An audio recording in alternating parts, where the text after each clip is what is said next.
Hello সোনা, কি করো? এই তো আমি বাড়ির সামনে বসে আছি, তুমি কি করতেছ? আমিও তো বসে রয়েছি। আচ্ছা, আজকে বিকেল বেলা কি তুমি আমার নিয়ে ঘুরতে যাবা? অবশ্যই। সিনেমা দেখতে নিয়ে যাবা? শিওর। তুই সর, তোর সাথে গোষ্ঠী সর। তুই আমার সর করলি কি কারণে? হ্যাঁ, তোর আমি এই জায়গায় ভালোবাসছিলাম, কত বড় সর আমার কাছে। সর তুই, সর তুই তুই। ভুল বুঝতেছ, আমি কইছি শিওর, মানে অবশ্যই আমি সিনেমা দেখতে নিয়ে যাবো তোমাকে। আচ্ছা বাদ দাও, আমাকে বিয়ে কবে হচ্ছে? না না, তোমার সাথে আমার বিয়ে সাথে হবো না। মা কইছে সরকারি কোনো চাকরি করা ছেলে ছাড়া বিয়ে দিব না। আমি সরকারি চাকরি দিবি তো? হ্যাঁ, তাই নাকি? কিসে চাকরি করো? বিআরটিএ, সরকারি বাস ড্রাইভার। না না না, সরকারি চাকরি হইলে কি ড্রাইভার মেম্বারের সাথে আমার মা আমার বিয়ে দেবো না গো। এই সম্পর্ক জীবনও মানবো না।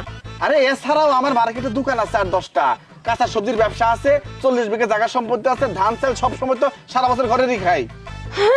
তাহলে ঠিক আছে, সমস্যা নাই, মা মাইনে নিবো। পালায় যাবো গা, পালায় গেলে তো পরে মাইনে নিবই।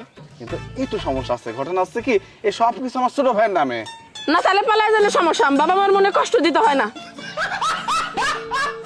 ও মা, আমগো খিদা লাগছে, ভাত দাও।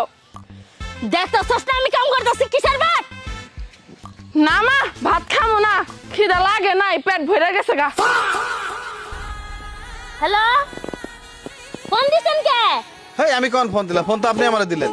হাই, আমি কোন ফোন দিমু? আমি বুড়া মানুষ, আপনি তো ফোন দিলেন। এই গতকালকে আপনি আমারে ফোন দিয়ে আই লাভ ইউ কইলেন না? হাই, আমি বুড়ি মানুষ, একখান কবরে গেছে গা, আমি কেমনে আই লাভ ইউ কমু? সত্যি করে কও, কার আই লাভ ইউ কইছস? মা, তুমি কোন সালাম কইতাছি? এই পোলার আমি আই লাভ ইউ কইছি, কারণ পোলার অনেক বড় লোক।